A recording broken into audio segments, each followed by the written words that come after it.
Muy buenas a todos y a todas, ¿qué tal? ¿Cómo estáis? Bienvenidos una semana más a Experts, bienvenidos al podcast y hoy vamos a hablar un poco sobre la recuperación o el trabajo de los graduados y licenciados en Ciencias de la Actividad Física y el Deporte, o sea, las personas que nos dedicamos al deporte, al entrenamiento, pero no tanto para atletas de élite o para personas que simplemente a lo mejor quieren perder unos kilos, sino dedicado 100% a personas que tienen una enfermedad o que tienen unas posibilidades quizá menores por cuestiones de salud y cómo enfocar esos entrenamientos, ¿vale? Para que esas personas puedan mejorar su vida y también cómo es esa posición de la persona que nos dedicamos a esto, al entrenamiento, qué tenemos que hacer para llegar a dedicarnos a esto, ¿no? Que es lo que muchas personas quieren y también tienen dudas. Entonces, si tienes dudas de lo que tienes que hacer para poder dedicarte a ayudar a personas a nivel de entrenamiento en entorno de salud, o si eres una persona que tienes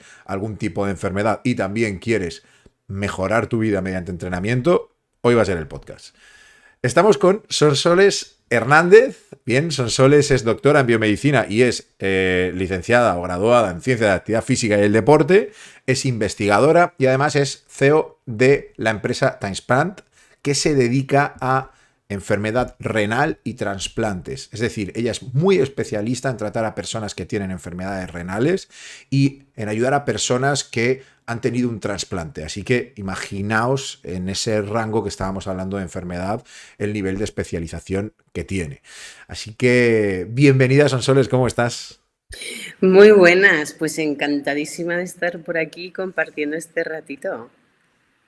Genial. Estábamos hablando hace un rato fuera de grabación y me estaba comentando un montón de cosas acerca de su trabajo que está haciendo ahora mismo. Si no me equivoco, pues me has dicho que estás trabajando ahora en Cambridge, que estás fuera de España Eso es. y, y estás trabajando en ese entorno de salud del que hablamos, porque quiero hacer una pequeña introducción para que la gente entienda que las personas que tenemos el grado de deporte, como se le llama, o que hemos estudiado la carrera de deporte, tenemos una línea en la que nos podemos dedicar a la salud, que somos realmente algo parecido a un sanitario o un sanitario porque al final no recetamos fármacos, pero recetamos otro tipo de cosas como entrenamiento, nutrición, etcétera, que puede ayudar a la gente igual o quizá más que los fármacos a largo plazo.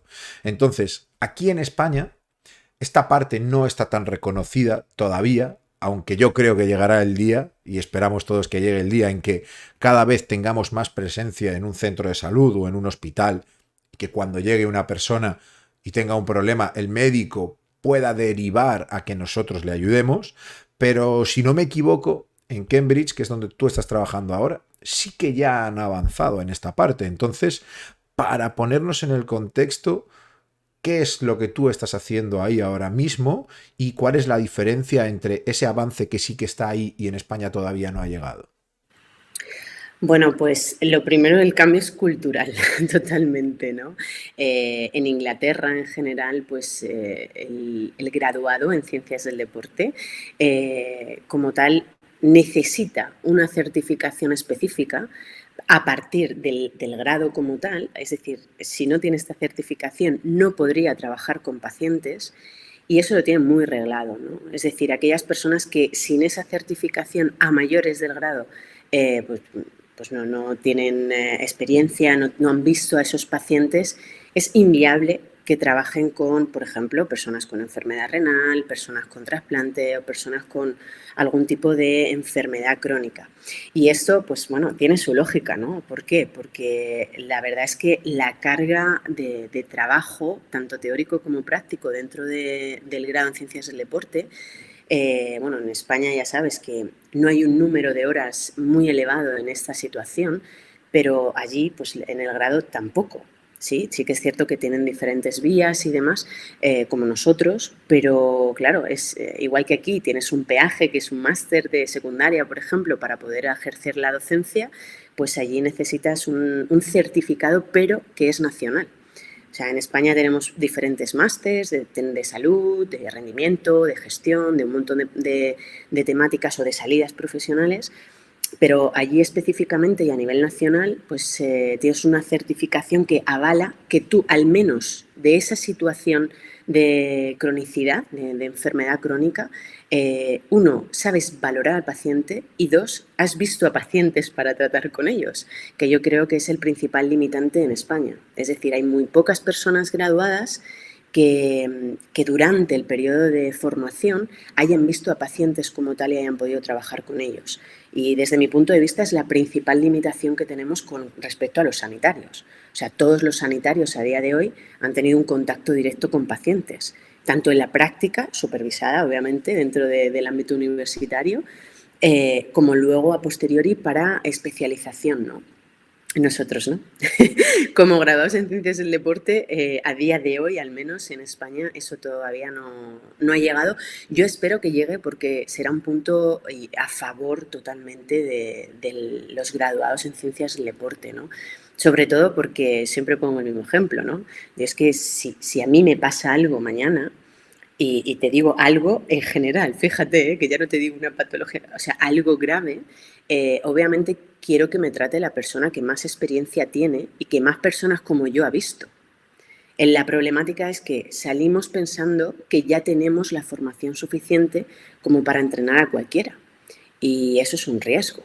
Pero es un riesgo para la salud y también para la salud de los profesionales, ¿no? A nivel, pues tanto legislativo como práctico, ¿no? Entonces creo que sería muy interesante el que, bueno, pues se comparara también con otros países para ver cómo funciona, para que luego realmente haya una derivación.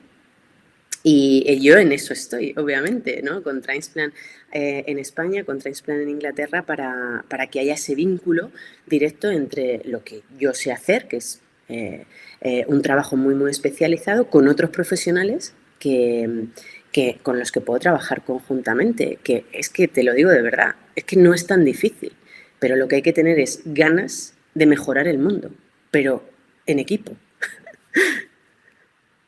Totalmente de acuerdo. Es curioso que en España nuestra carrera, ¿no? Pertenece a la rama de ciencias de la salud. Pero luego cuando sales de la carrera ya no estás o no estamos metidos como en ese ámbito sanitario o las personas no lo tienen tan claro. Quiere decir, el ciudadano de a pie que no ha estudiado esta parte o que no conoce esta parte o que no conoce a nadie que haya estudiado esto de cerca, no va a tener ese conocimiento y es muy curioso. Para las personas que quieran llegar a hacer lo que tú estás haciendo, es decir, pues, trabajar con personas, pacientes que tienen enfermedades crónicas o incluso esos trasplantes, ¿cuáles serían los pasos que tendrían que seguir para llegar a conseguir trabajar en este ámbito? Pues mira, yo creo que sobre todo tres pasos y muy contundentes.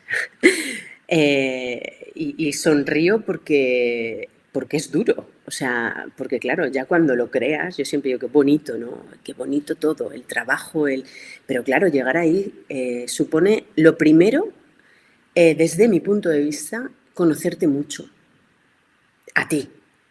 Es decir, tú en que eres muy bueno, nos pone en la cabeza, no sé, con un batiburrillo de información en cuanto a tienes que saber de todo, tienes que hacer todo esto, tienes que tener 50.000 títulos, tienes que tal. Y al final dices, bueno, de todo esto yo en qué soy muy bueno. Y no sé si alguna de las personas que van a escuchar esto se lo han planteado, pero a mí me ha costado muchísimos años, porque a mí nadie me dijo en que eres muy buena. De hecho, me decían, no vas a llegar a nada porque en secundaria te quedan todas las asignaturas menos educación física. Entonces, en el momento en el que sabes en lo que puedes al menos aportar, en lo que da igual lo que ocurra en el planeta, que tú vas a seguir con ese proyecto, ahí es donde tienes que dar. Entonces, no todo el mundo está hecho para trabajar con pacientes. Obviamente, no todo el mundo está hecho para llevar gestión deportiva, ni para dedicarse a docencia, ni para hacer ciertas cosas. Pero si tú sabes en lo que eres muy bueno, probablemente no ocurra lo que suele ocurrir, ¿no? Que es, lo he intentado 2 veces y como no me ha salido ya, ¡pum!, hago otra cosa. Has empujado lo suficiente, ¿no? El proyecto para llevarlo más arriba. Entonces yo creo que ahí es lo primero, el conocimiento de uno. El segundo punto y principal es, de todo eso, ¿qué es lo que realmente te puede apasionar? O sea, yo soy muy buena trabajando con la gente, me considero una persona muy humana y además con una empatía muy grande, ¿no? Entonces, a partir de ahí, ¿cuál es el colectivo en el que día, mañana, noche, o sea, da igual lo que es el momento, voy a leer lo máximo, voy a formarme lo máximo y voy a intentar conocer al máximo las necesidades de esa población? A mí me encanta la enfermedad renal, ¿no? Y yo lo he vivido desde casa, desde pequeña, porque mi padre era enfermo renal. Pero yo siempre cuento que nunca me imaginaba trabajar con enfermos renales, pero es que es un ámbito que me encanta. Entonces, me apasiona tanto que me da igual el día de la semana, me da igual los kilómetros que haya que hacer y el peaje que tenga que pagar. Es que me da lo mismo. Entonces, yo creo que uno, conocerse; dos, y fundamental, sería el apasionarse, ¿no? O ser apasionado por el trabajo. Y el tercero, tener una buena rama del entorno, ¿no? Esto lo hablábamos antes de ponernos a grabar, y es que el entorno determina totalmente el que te puedas frustrar o no en un proyecto, en una situación, ¿no? Y yo ponía mi ejemplo, ¿no? Digo, si yo hubiera hecho caso a todo lo que me hubieran dicho cuando era estudiante, pues probablemente aquí no, bueno, probablemente no, te aseguro que aquí no estábamos, ¿no? Yo estaba predeterminada a estar en la panadería de mi madre, donde he trabajado hasta los casi 30 años para pagarme todo y para dar clases de karate, porque era el deporte que practicaba, ¿no? Pero si sabes lo que quieres ser de mayor, si sabes al menos qué es lo que te apasiona, el entorno le tienes que buscar, porque muchas veces no es en el que naces, ni muchas veces es lo que te dicen que tienes que hacer, sino búscalo, ¿no? Y te decía antes que a mí me ha costado mucho tiempo saber realmente lo que era muy buena, o sea, el determinarlo, ¿no? El saber, mira, yo llego hasta aquí y no llego hasta allá, pero creo que es fundamental también saber en qué momento estás de la vida para saber cuál es el entorno más favorable y más saludable para que tú puedas hacer más saludables a los demás. Entonces, fíjate, no te hablo de números, no te hablo de montar una empresa, porque con todo eso es imposible que te salga algo mal. O sea, no conozco a nadie en el planeta que haya focalizado a tope con un proyecto y le haya salido mal. No sé tú, pero es que yo no conozco a nadie que haya sido muy bueno con una mentalidad de a tope y yo me propuse cambiar el mundo y me han pasado cosas horribles, pero es que me da igual. Es que voy a ir a tope y si me cuesta la vida, pues me costó, pero me gusta lo que hago, me apasiona lo que hago, ¿no? Entonces, la mentalidad, la pasión y el entorno serían mis tres condicionantes para generar el proyecto que quieras, ¿no? Luego, a partir de ahí, pues tú eres experto en gestión. Entonces, se tienen que poner en contacto contigo para organizarles toda esa parte, ¿no? Pero a mí me hubiera encantado que esto me lo dijeran en su día, porque que te digan no, no vales para esto, necesitas esto otro, es muy fácil. Pero que alguien que te quiera de verdad te diga, ostras, ¿no te has planteado el mejorar la vida de los demás? Eso hay que buscarlo. Pues estoy súper de acuerdo contigo. Tenemos una mentalidad muy parecida en esto, y de hecho lo estábamos hablando antes de empezar a grabar, y estoy muy de acuerdo. Me gusta mucho que te he hecho la pregunta de qué tienen que hacer, y la respuesta más común sería pues estudiar esto, luego hacer esto, luego hacer esto. Sin embargo, el enfoque es totalmente diferente. Como hablabas tú, yo por ejemplo soy profesor de gestión. Cuando mis alumnos me ven el primer día y ven el nombre de mi asignatura, que tiene como 16 palabras, y llegas y te presentas, yo o ellos creen que yo les voy a enseñar a hacer un EBITDA, a facturación, no sé qué, cómo es. Y no les hablo de prácticamente nada de eso. O sea, hay muchas cosas que son ejecutivas, que os las estudiéis vosotros, y eso es prácticas, y eso lo hace cualquiera al final. Pero el saber enfocarte, dónde tienes que ir, qué te gusta, para conseguir éxito tienes que repetir y repetir y repetir y repetir. Y es mucho más fácil repetir y repetir y repetir cuando algo te apasiona, porque si no, tu riesgo de abandonar es mucho mayor. Si tu entorno te acompaña, también puedes avanzar. Si tu entorno no te acompaña o es totalmente opuesto a lo que haces, te va a frenar. Entonces, son claves auténticas de conseguir el éxito. Y luego, como digo yo, que también te dé dinero. Si no, al final no va a funcionar. Pero creo que has tocado tres puntos que es que no solo se aplican a esto, sino que creo que son solo se aplican a cualquier otra cosa. Entonces, me encanta lo que has dicho y estoy súper de acuerdo con esa parte. A nivel de pacientes, todo esto de lo que has hablado también tiene mucha relación en la recuperación de una persona. Es decir, hay personas que tienen enfermedades que son más leves, o muchas veces me encuentro que me he hecho tal y no me recupero de la rodilla, o no me recupero del hombro, y la gente se cae con ese tipo de lesiones o enfermedades que son más suaves, pero que a veces cuesta un poco recuperarlas. Pero vamos a ponernos en la posición de una persona que ha tenido un problema a nivel renal grande y que han tenido que trasplantarle o quitarle un riñón y quedarse con uno. Esas personas sí que realmente tienen que cambiar el enfoque para poder mejorar. ¿Cuál es la diferencia entre los que realmente mejoran su vida después de ese acontecimiento y los que no remontan en esa parte respecto a entrenamiento, nutrición o también enfoque de vida, como hemos hablado? Actitud. Eh, la vida es lo que es y hay personas que se la inventan. Sinceramente te lo digo, ¿no? Y cada vez estoy más convencida de ello. Y mira, te lo voy a comentar en un caso muy... Bueno, te podría poner muchos, ¿no? Pero en un caso en concreto de personas que han tenido una buena actitud con un diagnóstico y personas que se dejan. Además, yo siempre lo comento así, ¿no? Los que se dejan tienen pronósticos muy feos. ¿Por qué? Porque hay un deterioro muscular mucho más grande, porque hay una necesidad metabólica diferente, porque hormonalmente están muy tocados, porque no tienen ganas, es decir, toda la parte psicológica y toda la parte neurológica ya se ve afectada. Entonces, eso determina todo lo que va a ocurrir en el organismo.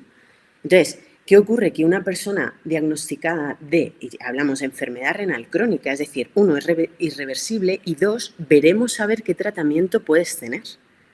Porque a lo mejor tienes que ir a hemodiálisis, a lo mejor tienes que tener diálisis peritoneal, a lo mejor tienes que tener un trasplante, pero no sabes cuándo va a llegar, o a lo mejor no sabes el momento en el que va a llegar cada una de estas circunstancias y tú habías tenido otros planes. Entonces, si aceptas que con ese diagnóstico y con esa situación se pueden hacer muchas cosas, como por ejemplo estar más activo, el pronóstico que te decía, que es de supervivencia, es decir, de palabras mayores, es que es infinitamente mejor. Y no lo digo yo, lo dice la ciencia. Entonces, una persona con muy buena actitud, con un pronóstico, con un diagnóstico de enfermedad crónica, es que es una persona psicológicamente sana, que determinará el que tenga mejor actitud para hacer ejercicio, tenga mejor actitud para tener una vida social, tenga mejor actitud para ir a otro nivel. Incluso, fíjate, para conocer más su enfermedad. De hecho, es muy curioso porque aquellas personas que tienen mejor actitud son las que quieren cuidarse más. Oye, pero a mí cuéntame, pero entonces son soles, ¿qué pasa? Que yo ahora puedo tener más infecciones de orina después del trasplante, pero entonces ¿qué pasa? Que ¿por qué pierdo masa muscular y más del miembro inferior que del miembro? Entonces es como indagan mucho más porque tienen ganas. Por eso la actitud es fundamental. Y la segunda cosa es el aceptar. O sea, es que tu situación de hoy no quiere decir que sea catastrófica tu vida. Quiere decir que hay una serie de modificaciones. Es decir, ¿puedes vivir muy bien? Sí. Ahora, pide ayuda. Oye, pues con otras personas que ya lo han vivido, con otros profesionales que te pueden ayudar o con entidades que realmente se dedican a eso. Y nos da miedo, ¿no? No, es que ha sido, madre mía, pobrecito. ¿Cómo que pobrecito? Pero sí es que hay calidades de vida de personas que tienen enfermedades crónicas muy por encima de las nuestras. Muy por encima de las nuestras. Entonces, yo creo que ahí es lo fundamental, como te digo, es el cómo afrontas la vida en general, pase lo que pase. Y determinará no solo ese pronóstico del que te hablaba, sino también la salubridad, tanto física como psicológica como social de esa persona. La vida al final es un todo y hablabas antes del entorno y hablábamos de y está súper demostrado a nivel científico, ¿no? Que si te juntas con un entorno que hace X cosas, tú terminarás haciendo X cosas. Y si tu entorno tiene un pensamiento más negativo, está muy demostrado que pues tú también terminarás teniéndolo. Yo en los últimos tiempos he experimentado y he trabajado mucho con personas en el entorno interno que le llamo yo, que es el mismo razonamiento, pero dentro de uno mismo. Es decir, si yo hay un trabajo o hay unos estudios en los que me da vaguería, porque esto quizá no me apetece y no me exijo el máximo en esa parte de mi vida, se va a contagiar a las otras partes de tu vida. Una falta de actitud en unas cosas se traslada a una falta de actitud en otras. Entonces, si yo no soy capaz de tener una constancia en un entrenamiento, por ejemplo, terminará también trasladándose a otros aspectos de tu vida. Es el mismo contagio, pero dentro de tu persona. Entonces, este contagio, digamos, de actitud, ¿de qué forma puede hacer el entrenamiento en estas personas que a veces entran en bucle? Porque cuando te pasan cosas malas es muy fácil entrar en bucle de todo es una mierda y la vida no merece la pena. ¿Cómo puede el entrenamiento empezar a darle la vuelta a todo eso, o de qué forma lo enfocas tú como profesional del deporte también? Pues mira, yo creo que con todo lo funcional. Es decir, tú puedes ser funcional y siempre hablamos de entrenamiento funcional, pero es que una persona necesitaría ser funcional al 100%. En todos los ámbitos, ¿no? O sea, tú puedes ser muy bueno entrenando, pero a lo mejor no eres funcional en tu entorno, ¿no? No aportas, no eres una persona activa y demás, ¿no? Entonces, la funcionalidad que te da el ejercicio, y esto, mira, hay un estudio que me encanta y es de qué es lo que haces en toda tu vida cuando tú te marcas un objetivo deportivo. Y esto se ha comparado con personas post-trasplante de órganos sólidos, ¿no? Corazón, pulmones, hígado, riñón, páncreas y demás. Entonces, lo que se hacía era ver cuál era la actitud que tenían en el momento en el que tenían un tratamiento conservador que se llama, ¿no? Pues, es decir, medicación, una serie de pautas a nivel nutricional y muévete. Bueno, el camino a 30 minutos, ¿no? Que es bastante lapidario esa frase, pero bueno, sigue siendo lamentablemente algo muy, muy habitual de ver, ¿no? En el día a día. Pero luego estaban aquellas personas, aquel grupo de personas en los que se había dicho, mira, vamos a tener una competición de trasplantados y la vamos a tener en X momento, ¿no? Entonces, la actitud que tenían y la funcionalidad de toda su vida cambió. ¿Por qué? Porque había una motivación y porque no se consideraban personas enfermas, como lo que tenemos aquí un poco en la cabeza de es que un enfermo tiene que estar de color amarillo, tiene que estar súper... No, no, no, no, no. Señoras y señores, que es que hay mucha gente en la calle muy guapaza, con mucha musculatura, que tiene enfermedades muy graves. Lo que pasa es que dependerá siempre del momento en el que se le diagnostique esa enfermedad, ¿no? El que le veamos mejor o peor. Claro, si llevas una enfermedad crónica muchísimos años, pues obviamente el deterioro es más grande, ¿no? Pero fíjate lo curioso, me pongo un reto, si es deportivo mejor, todo cambia. La parte nutricional modificó, la parte de entorno se modificó y lo más interesante es que se movían más porque había un objetivo.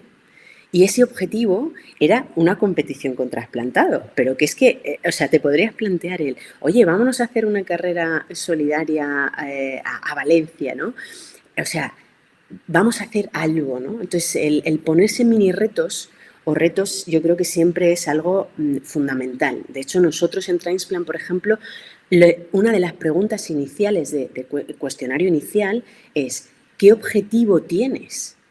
Pero ya no solo deportivo, de vida. ¿Tú quieres volver a trabajar? ¿Tú quieres ser más funcional? ¿Tú te quieres quedar embarazada? O sea, ¿tú quieres correr una carrera? Porque claro, cada uno tenemos un objetivo y unas veces es deportivo y otras veces la parte física te mejora otro tipo de objetivos, como te digo, el laboral. Aquellas personas que postdiagnóstico de enfermedad renal que son activas tienen muchas probabilidades de seguir en activo en la vida laboral. Ahora, los que son sedentarios lo tienen complicado, sobre todo por el catabolismo que supone la enfermedad. Entonces, Jace, ¿qué objetivo nos planteamos? Porque yo te voy a entrenar. Obviamente voy a mirar por tu salud, pero es que a lo mejor no quieres correr una maratón. Es que a lo mejor lo que quieres es quedarte embarazada. Te lo digo porque son casos de estas semanas, ¿eh? O lo que quieres es tener un mejor perfil de masa muscular porque tu impedancia no ha salido muy así. Perfecto, pero es que eso determinará que te puedas nutrir mejor o que te puedas permitir beber agua, ¿no? Entonces, actitud es fundamental. Al tener una meta, al tener un propósito, al tener un objetivo, ayuda a mantener una actitud positiva en el camino y a tener algo en lo que fijarme a dónde quiero llegar. Me gusta la parte de no tiene por qué ser una competición o no tiene por qué ser un número. Por ejemplo, mira, hoy estaba entrenando a una persona que tiene, una mujer que tiene 78 años y me decía, digo, el objetivo es poder seguir jugando con mis nietos.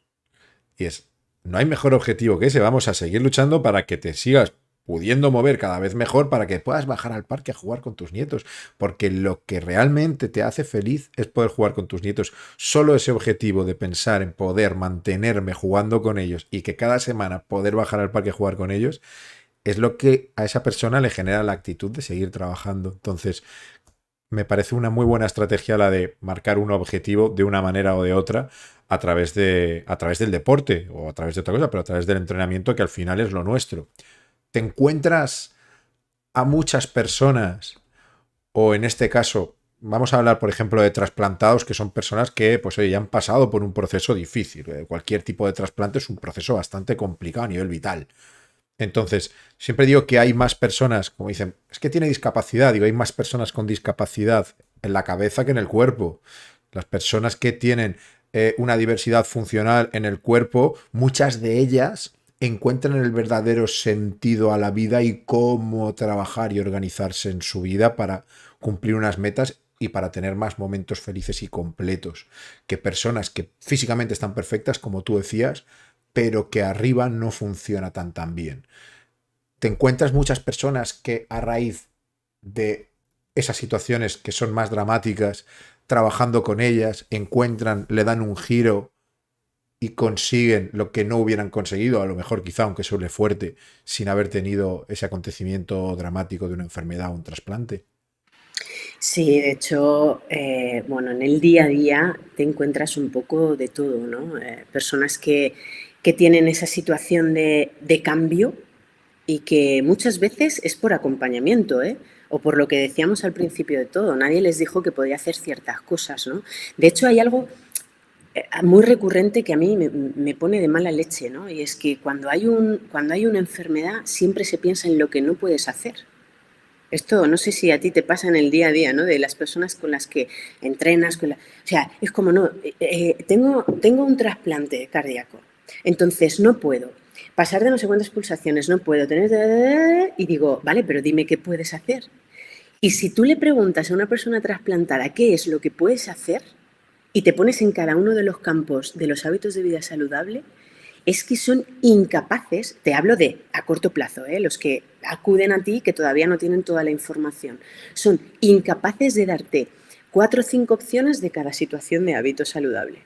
4 o 5 opciones nutricionales, 4 o 5 opciones de ejercicio, cuando realmente, o sea, tú tienes que saber la restricción, pero es que tienes que conocer realmente dónde pueda estar el cambio, ¿no? Entonces, por ejemplo, personas que han llegado a nosotros de, no, porque mira, yo necesito otro trasplante, entonces hasta que no baje peso, he tenido muchísimos problemas con el peso estamos hablando de personas obesas, ¿no?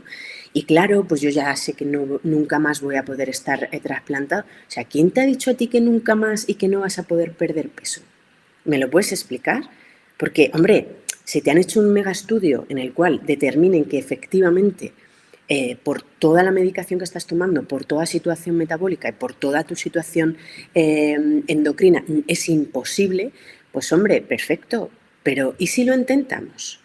O sea, ¿y si nos ponemos en ello, ¿no? Entonces, luego cuando consigues retos de este estilo, que es que van a vida o muerte, es decir, una persona no va a bajar peso en nuestro caso, por ejemplo, en la mayoría de las situaciones en transplanes, porque necesitan ser trasplantados, no porque necesiten operación bikini, entonces, claro, ahí ya juegan esa situación que dices tú, ¿no? De, oye, ¿cómo cambio? ¿Cómo hago? ¿Cómo tal? ¿Y sabes cómo se hace? Poquito a poco.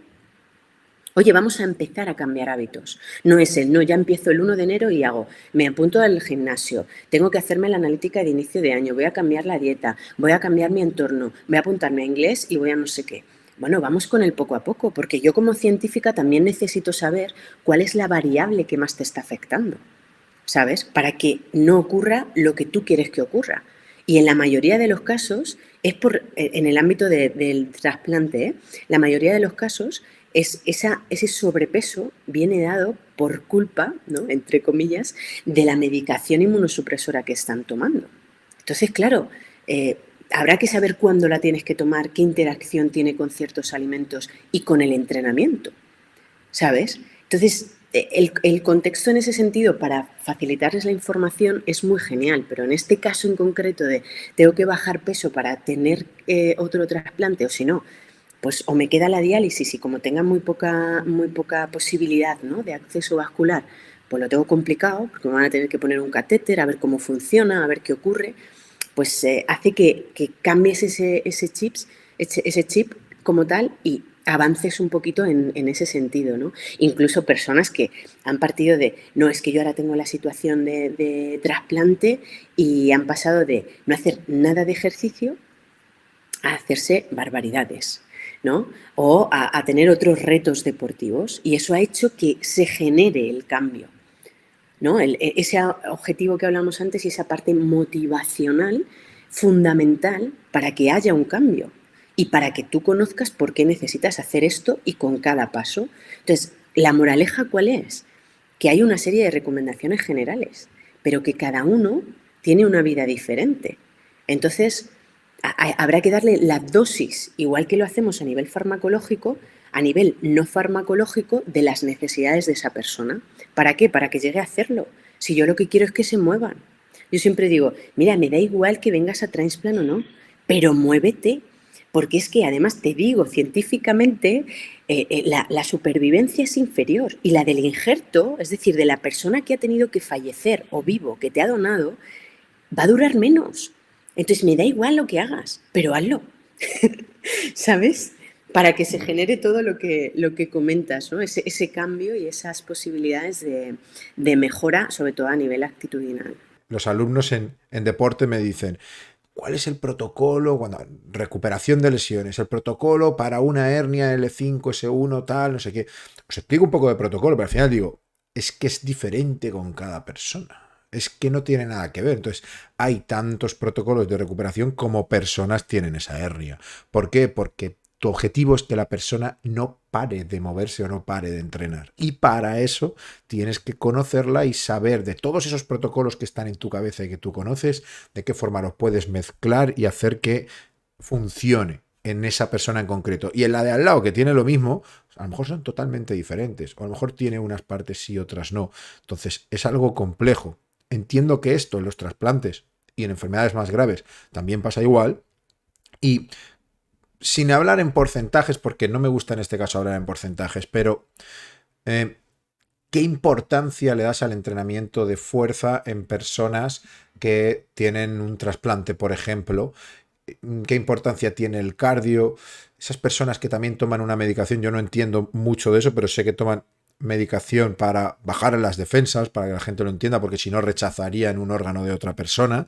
Entonces, unas personas que tienen todos estos condicionantes, ¿qué importancia tiene ese entrenamiento de fuerza? Que a veces la gente dice, yo voy a andar, pero es que igual tienes que hacer fuerza. Rotundamente te lo digo, el 100%. Sé que no querías porcentajes, pero yo te los doy, el 100%. De hecho, es una de las guerras a nivel científico que hubo hace muchos años, ¿no?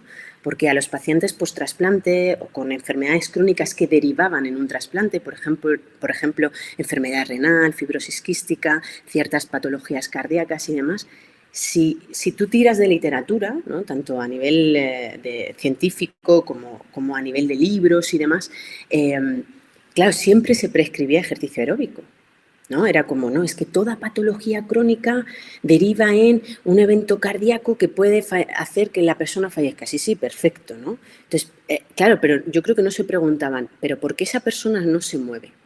¿O por qué esa persona no hace cardio? Entonces, en la mayoría de las ocasiones, la persona no hace lo que le pedimos porque tiene déficit de masa muscular y sobre todo en el miembro inferior. Entonces, para que te hagas una idea, nosotros no entrenamos cardio. O sea, esos son los deberes que yo te voy a mandar para casa, obviamente. Pero el entrenamiento de fuerza, lo primero, necesito que sea lo que haces conmigo.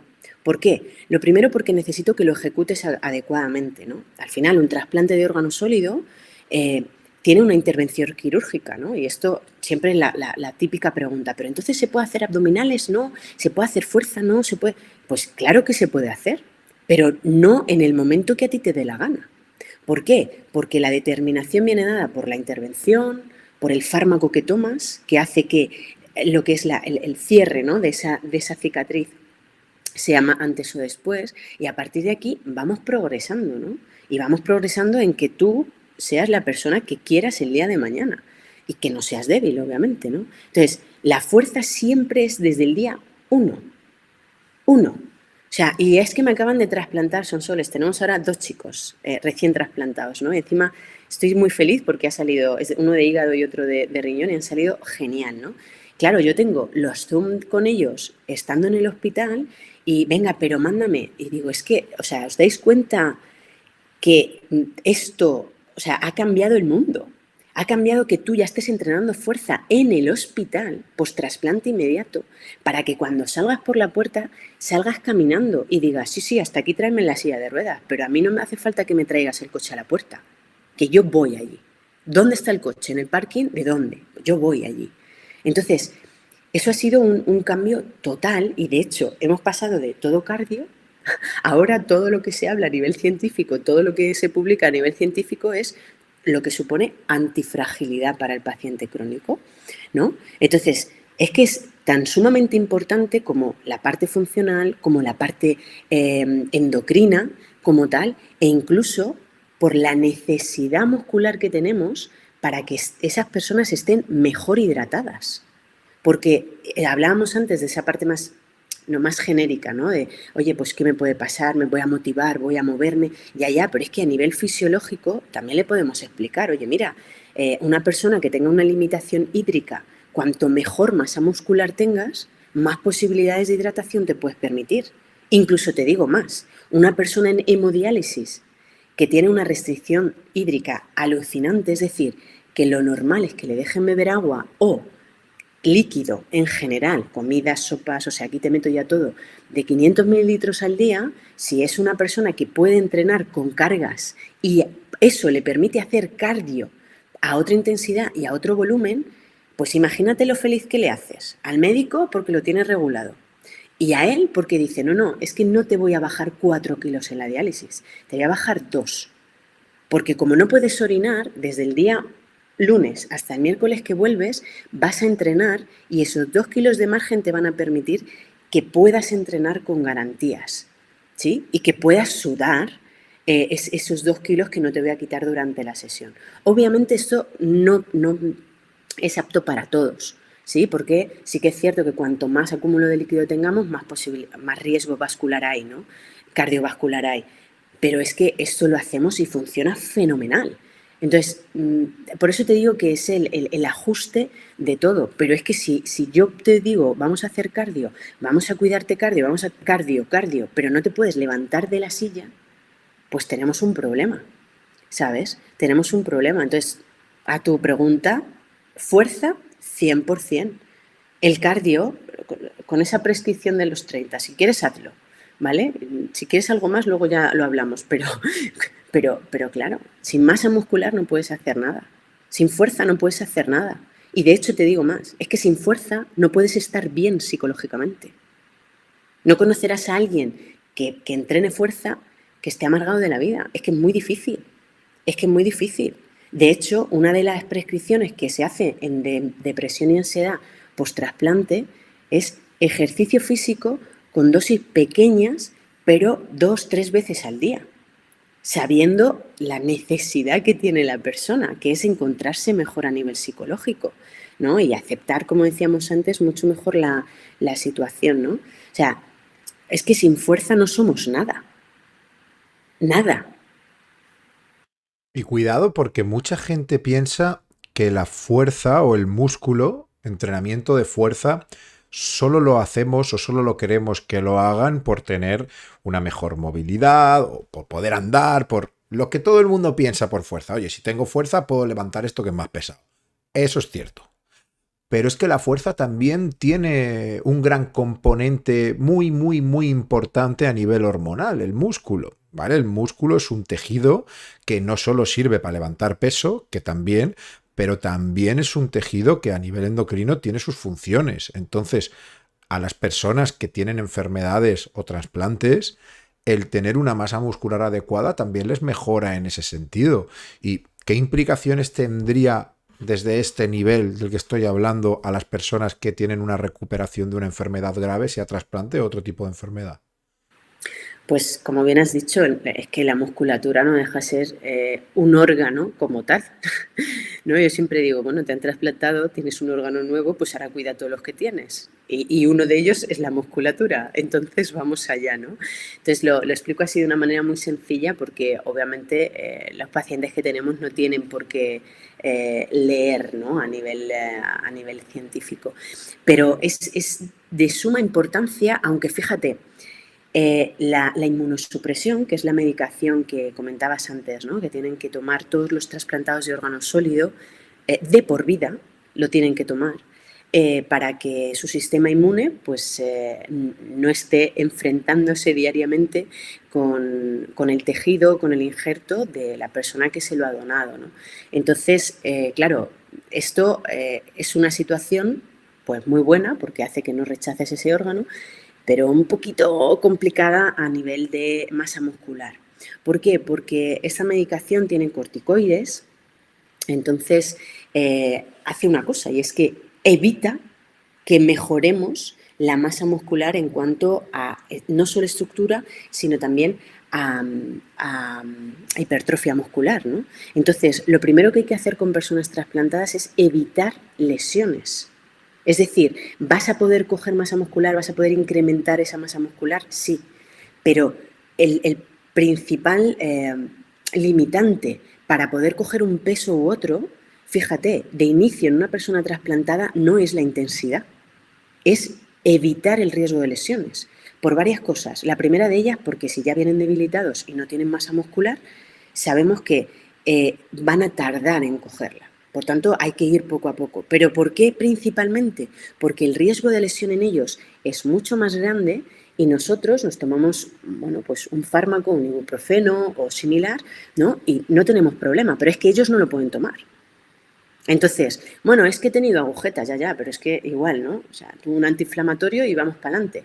O tengo una lesión y, bueno, es que me duele, pero es que ellos lo tienen totalmente prohibido. O sea, para hacerte una idea, si hay una lesión hoy musculoesquelética, para poder tomar un antiinflamatorio, para tomar un ibuprofeno, o sea, imagínate, tienen que hacer así a su médico. Oye, mira, me ha pasado esto, ¿me das permiso para tomarlo? Porque si no, el riesgo de interacción con el fármaco que están tomando es muy alto. Y claro, obviamente lo primero es que siga el injerto en condiciones, ¿no? Y que no haya un rechazo, ¿no? Del órgano.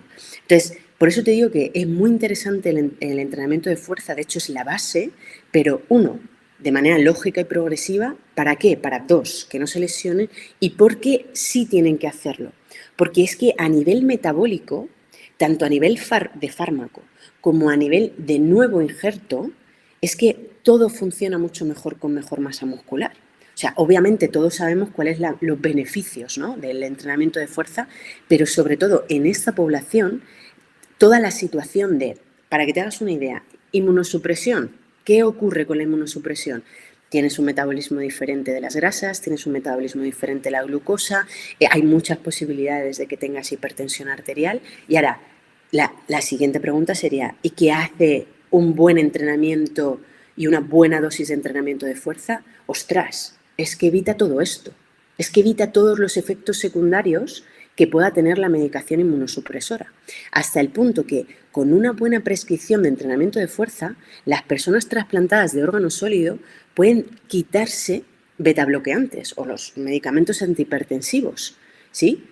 Obviamente por qué digo esto? Porque si ya tienes que tomar unos fármacos de por vida, como es la inmunosupresión, y obviamente es nefrotóxica, cardiotóxica, neurotóxica, o sea, como toda la medicación del mundo mundial, ¿vale? Pues, ostras, intenta no tomar más, intenta no tomar estatinas, intenta no tomar metformina, intenta no tomar beta bloqueantes. O sea, imagínate la potencia que tiene él. ¿Yo qué prefiero? ¿Tomarme 30 pastillas al día o prefiero tomarme 4 y entrenar fuerza? Una vez Así. que tenemos esto, y para ir terminando, que sé que vas muy liada, mmm, hemos dicho, o bueno, me has dicho antes de empezar a grabar que estabais haciendo un proyecto que me ha interesado, que es de meter máquinas de fuerza, ya que estamos hablando de fuerza, en los hospitales o centros hospitalarios o centros de salud. Entonces, dos cosas. Uno, pues para la gente que dice, cuando me recupere entrenaré fuerza, decirle que es al revés, que es cuando entrene fuerza me recuperaré. Por eso están poniendo máquinas en hospitales. Y luego también hay otro proyecto, si me hablas de estos dos proyectos tuyos, hay otro proyecto que es sobre el Kilimanjaro, que me llama mucho la atención. Entonces, si para terminar me podrías explicar a la gente qué son estos dos proyectos que estás llevando a cabo, que no paras.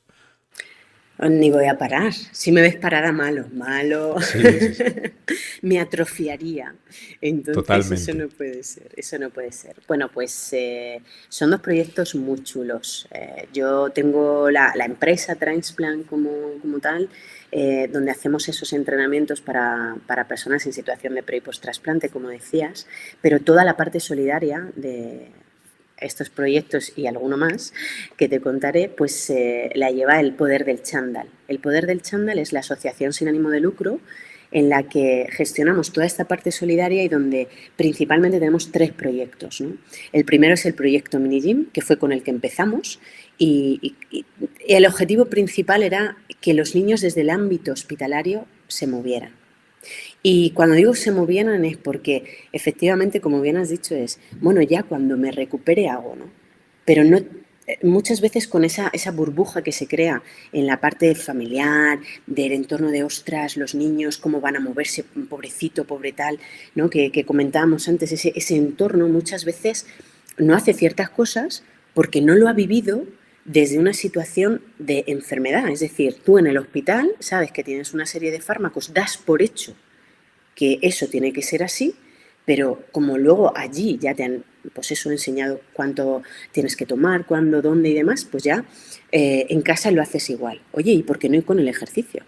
Si tú tienes el ejercicio dentro del ámbito hospitalario y forma parte del tratamiento, será más fácil que después cuando vayas a tu casa o cuando vayas a tu día a día, que es donde más tiempo vas a estar, lo ejecutes de una manera súper normal. Entonces, objetivo principal, que los niños con enfermedades crónicas o que fueran al hospital de manera, bueno, un poquito más ambulatoria, por decirlo así, no estuvieran mucho tiempo, pudieran hacer programas de ejercicio físico supervisado por profesionales en ciencias del deporte para que luego, cuando fueran a casa, supieran qué es lo que pueden hacer, cómo lo pueden hacer y que también los padres se involucraran en ello, ¿no? Entonces, proyecto súper chulo, lanzamos en el año 2018 y a día de hoy hay en varios hospitales, además públicos, personas que están contratadas, graduadas en ciencias del deporte, que hacen ese trabajo dentro del ámbito hospitalario, ¿no? Que aquí, pues bueno, si me lo permites, hago un pequeño paréntesis sobre lo que hablábamos antes, es una alternativa muy buena el generar un proyecto para dedicarte a la salud dentro del ámbito hospitalario. Porque nosotros como CAFIT en España no somos sanitarios, pero sí que podemos trabajar dentro del hospital. Cierro paréntesis. Entonces, lo contratamos desde la asociación a estos profesionales, hacemos todas las gestiones que no son fáciles con el ámbito de administración, gerencia, pediatría, pero con el objetivo de que el tratamiento sea también en ejercicio y que luego lo tengan en casa. ¿Qué ocurre? Que esto, pues bueno, se extrapoló a hacer lo mismo con asociaciones y donamos también a asociaciones de peques, de niños o con enfermedad renal, con enfermedad crónica la que sea, o con discapacidad, estas mini máquinas. Entonces se llama el proyecto Mini Gym, ¿no? La verdad es que es muy chulo y objetivo de ahora tenemos montar otros 20 más. Así que si hay alguien que nos escucha que quiera apostar en su zona, en su hospital o en alguno de los sitios donde vive, el poder poner un mini gym, pues yo encantada de, junto con el equipo del Poder del Chandal, el poder gestionarlo, y además que estamos encantados y ojalá hubiera 200.000, ¿sabes? Pero claro, no teníamos nada para adultos, todo era para los minis, ¿no? Y hace unos años pues me fui al Kilimanjaro con una expedición, eh, que ahí no había nada clínico, ni había nada con pacientes, ni nada, pero bueno, pues cosas de la vida, pues salió todo súper bien, pero yo me quedo allí confinada 3 semanas y junto con otros compañeros pues dijimos, venga, pues vamos a volver al Kilimanjaro, ¿por qué no? Pero ahora le vamos a dar un toque mucho más heavy, ¿no? Más impactante. Entonces, queríamos cambiar el mundo, nos lo hemos propuesto, obviamente, de hecho es nuestro lema, vamos a cambiar el mundo, y nos llevamos a pacientes y sanitarios al Kilimanjaro todos los años. De tal manera que sacamos datos e investigación de cómo afecta a nivel fisiológico la altitud. Hasta el día de hoy pues nos hemos llevado personas con sobrepeso, nos hemos llevado a un gran quemado, nos hemos llevado a diabéticos, ¿no? Y vamos con sanitarios y tomamos datos tanto antes como durante el ascenso y el descenso y en el post, ¿no? O sea, con el objetivo fundamental de saber qué es lo que ocurre a nivel fisiológico en esta situación, ¿no? Y sobre todo, y muy interesante, es que hacemos una parte solidaria en tierra, ¿no? En Mosi, en la zona de debajo, o sea, en la falda de la montaña, donde hacemos un chequeo médico a los porteadores, a parte de la población, hacemos donación de fármacos y hacemos una situación, pues bueno, solidaria y humanitaria muy chula. Esa es experiencia Kilimanjaro, y ya para darte toda la envidia del mundo, pero espero que te vengas a uno de estos viajes super top, es hacer esto mismo, pero en diferentes partes del mundo. Entonces ahí el último proyecto es el retazo. Y ese retazo es, vamos a algún lugar del mundo en el que nosotros podamos aportar, igual, sanitarios, pacientes, profesionales de las ciencias del deporte, haciendo una parte solidaria y una parte más deportiva como tal, ¿no? Y bueno, pues el primero podríamos decir, ¿no? Que fue ese retazo al Kilimanjaro, de ahí sale el otro proyecto, siguiente fue en Patagonia y acabamos de llegar de Nepal.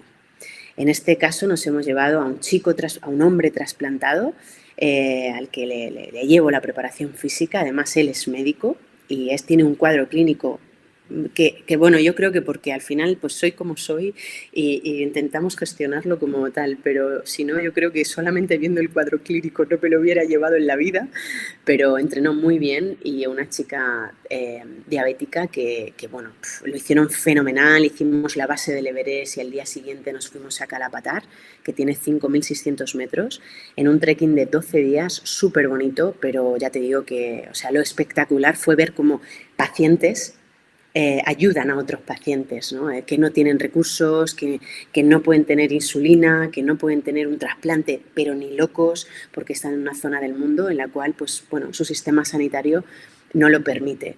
Entonces, tanto Mini Gym como Experiencia Kilimanjaro como el retazo son las acciones solidarias que hacemos a día de hoy, y en las cuales, pues, obviamente invito a cualquiera de los que quieran aportar, que quieran venir y demás, a que se unan, porque te cambia la vida. Y lo mejor de todo es que cambias el mundo. Pues ya sabéis todos los que estáis escuchando o estáis viendo la entrevista en YouTube que podéis contactar con ella. Su Instagram es @sonsoleshs, si no me equivoco. Y pues por ahí ella va colgando todo. Yo voy viendo un poco el contenido que hace. Entonces todos estos, el retazo o la experiencia Kilimanjaro, que yo los he estado viendo un poco por Instagram, que lo hacías.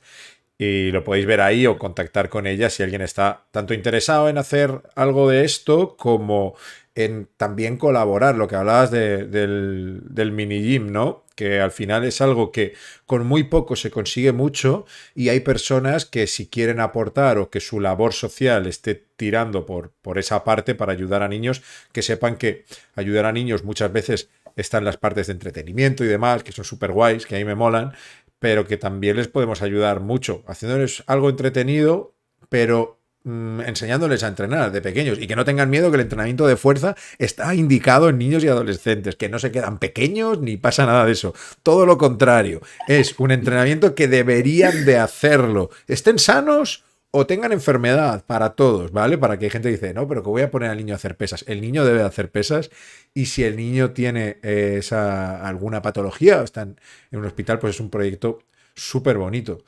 Así que podéis contactar con ella por ahí. Yo estoy encantado de haber hablado contigo, Sonsoles. Creo que has aportado un montón de cosas y además creo que toda la gente que vea esto, creo que una vez que termine de ver el podcast o de escucharlo se va a sentir un poco mejor y también le van a dar más ganas de ayudar y colaborar, que creo que ese también es un granito de arena que nos toca poner a nosotros, los que estamos también más en redes sociales o en YouTube. Pues el agradecimiento es mío. Vamos siempre a tope, como sabes, pero hablar de lo que te gusta, hablar de tu día a día y sobre todo con compañeros que también tienen la misma visión, ¿no? El entorno del que hablábamos antes, pues facilita mucho las cosas. Así que yo te agradezco muchísimo, muchísimo este ratito. Ya sabes que tienes tu casa en Cambridge para cuando quieras. Y por supuesto, espero que podamos poner muchísimos más mini gym, pero también, y como colofón, si me lo permites, me encantaría comentar que yo puedo entrenar a personas trasplantadas gracias a que hay donantes. Así que me encantaría que este podcast, este ratito en YouTube o donde vean este rato contigo, que se planteen que podemos dar una oportunidad a muchísima gente. Así que el hazte donante es mi colofón del día de hoy. Pues nos quedamos con eso, con ese llamamiento a todo el mundo para que también sepa que puede ayudar a muchas personas simplemente con el gesto de hacerse donante. Sonsoles, el placer ha sido mío, el agradecimiento es mío y seguramente colaboraremos más adelante en más cosas porque me parece una pasada todo lo que haces. Enhorabuena. Muchísimas gracias, un abrazo a todos y cuidaros un montón. Un abrazo, chao. Chao, chao, chao.